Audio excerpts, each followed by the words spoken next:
Hello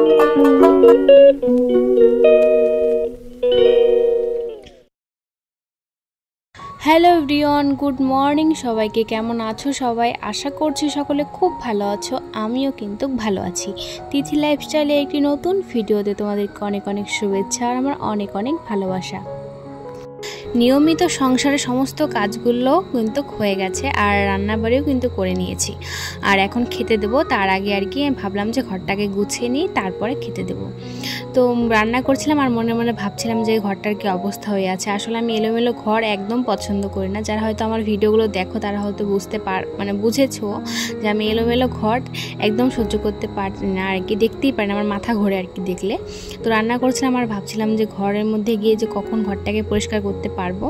মানে যতটুকু গুছিয়ে রাখো না কেন, রাত্রেবেলা তো ঘরটা এলোমেলো হয়েই যাবে, সেটা স্বাভাবিক কথা। তো কিছু জামা কাপড় আর কি ধুয়ে দিয়েছিলাম, তো সেগুলো শুকিয়ে গেছে। আর এখন সেগুলোকে আর কি ভালো করে ভাঁজ করে একদম আলনার মধ্যে রেখে দেবো। আর গামছাও আর কি ধুয়ে দিয়েছিলাম, তো সেগুলো এখন জায়গা মতো রেখে দেবো। মানে তোমাদের দাদা ভাইয়ের শার্ট গেঞ্জিগুলো ধুয়ে দিয়েছিলাম, সেগুলো শুকিয়ে গেছে আর কিছু শুকায়নি এখনও। তো সেগুলো বিকেলবেলা আর কি গুছিয়ে নেব।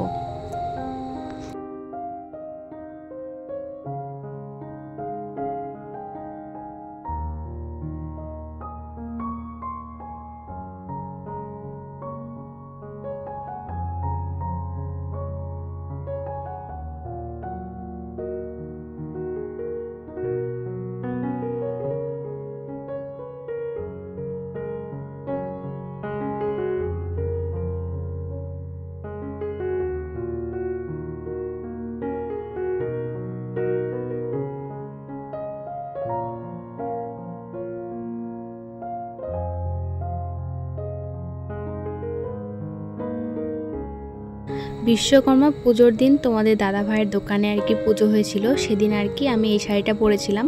তো তারপরে শাড়িটাকে ধুয়ে রেখেছি, আলনার মধ্যে রেখে দিয়েছি যে এটাকে গডরেজের মধ্যে তুলে রাখবো। বাইরে আর কি অনেক শাড়ি বের করেছি, এত শাড়ি বের করলে না মানে সবই নষ্ট হয়ে যায়। সেজন্য আমি যখন মানে কিছু কিছু করে বার করে 5-6টা করে বার করা থাকে আর 5-6টা গডরেজের মধ্যে থাকে। মানে আলনার মধ্যে তো মানে হ্যাকারে ঝুলিয়ে রেখেছি, সেগুলো আর কি এখানে ওখানে বাজার টাজার যাওয়ার জন্য আর কি বের করে রেখেছি। ওগুলো সবসময় তো আর গডরেজ খুলে বের করা সম্ভব নয়, সেই জন্য। তো তার সঙ্গে তোমাদের দাদাভাই আর কি পুজোতে শার্ট কিনেছে একটা ব্ল্যাক কালারের, দেখলেই যেটা, ওটা কিনেছে। আর আমাকে একটা শাড়ি কিনে দিয়েছে। সো সেগুলো আর কি বাইরেই ছিল, গডরেজের মধ্যে তুলেই রাখিনি, তো সেগুলোকে তুলে রাখলাম। আর শাড়ি যেটা নিয়েছে সেটা না ব্লাউজের পিস কাটাতে দেবো না, কারণ হচ্ছে এখন দর্জি আর কি পুরো বুকিং হয়ে গেছে। আর এই টাইমের মধ্যে যদি বানিয়েও দেয় জোর করে, মানে রিকোয়েস্ট করে, কিন্তু ভালো হবে না, ফিনিশিং ভালো হবে না। আর আমি না ব্লাউজ আর কি যার তার কাছে কাটাতে দেই না, আর আমার ভালোও লাগে না।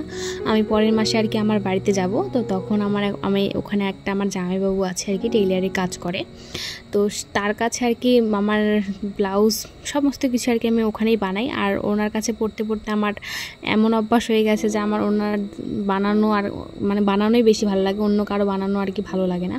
বিয়ে বউ ভাতের যে ব্লাউজগুলো তোমরা দেখেছো আর কি, তা আমি কিন্তু তার কাছেই কেটেছি। মানে সে অল্প দামের মধ্যেই কিন্তু সুন্দর একটি ব্লাউজ পিস কাটায়, খুব ভালো লাগে আমার। মানে আমার নিজের আর কি চয়েস, জানি না কার কাছে পছন্দ, কিন্তু আমার খুব ভালো লাগে।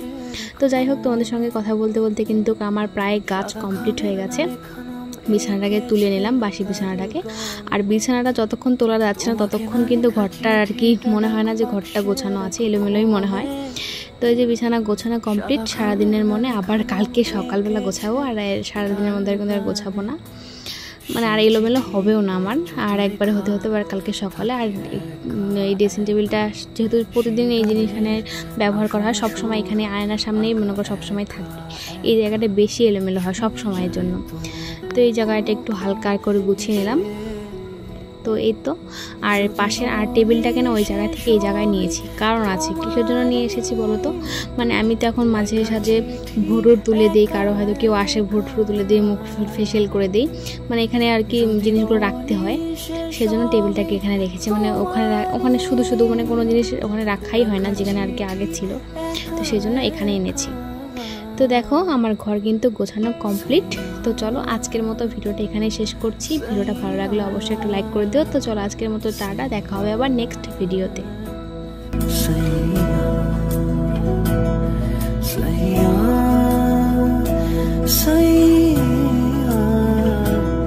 say